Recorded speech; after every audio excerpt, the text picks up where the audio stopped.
if you look at yourself back in the Beatnigs, that's a long time ago. What are the biggest differences with the you from then and the things you have in common still? Well, when I started the Beatnigs in 1986, I didn't know how to play any instrument, and so none of the guys that I was playing with knew how to do any instruments. We just knew how to throw parties. So we had DJs, and we knew how to buy booze and sell booze illegally all night long, you know, and that's how we did it. But we went out to a junkyard and we started like just hitting on things out there, and pretty soon we took all those pieces of metal and brought them into the clubs with us, and we would just hit them playing music. And then I started doing poetry on top. And then when I first started, my music was always very political, but it was always very angry, you know, and still always had a sense of humor in it and a kind of like cynical or sarcastic tone to it, you know, so it was like poking fun at the problems of the world. Yeah, you know? but you've always been concerned with that. Was it from you when you were a child, or?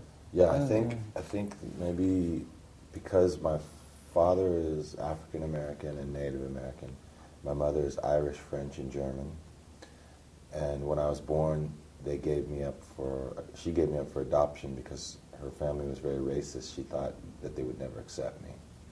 So I was raised in a family. They had 3 kids of their own, and they adopted me and another black son.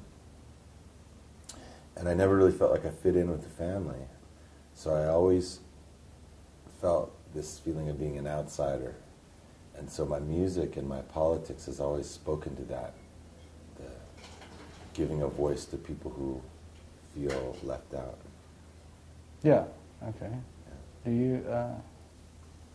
Do you ever talk to your real parents, or? I have, yeah. Okay. I searched for them for 2 years. I met my mother, I met my father, met my grandmother on my father's side, and I have some half-brothers and sisters who I now know, that one in particular, my brother Charlie, who I'm very close to now, even though I didn't grow up with him.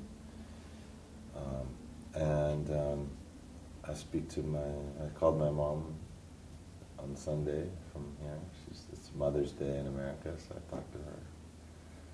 And it's hard. It's a hard thing when you are given up for adoption. It's like the biggest abandonment you could ever imagine. You know, like your beautiful baby been in your mother for 9 months, and then she just decides, for whatever reason, that she can't raise you.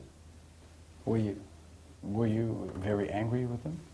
I don't know if it's just anger is the only emotion. There's so many emotions you go through. Sadness, anger, abandonment, questioning. You know, and when you meet them, you have happiness, but you also go through all those things again. You know, wanting to know why and what happened, and sad, angry, hurt. You know, but I feel like the life that I've had has been a really good one because I've seen a lot of things. You know. Yeah. I've lived with white people, lived with black people, and I feel comfortable around both. I can navigate the world easier than some people. Yeah, you can relate to a lot of different people. Yeah.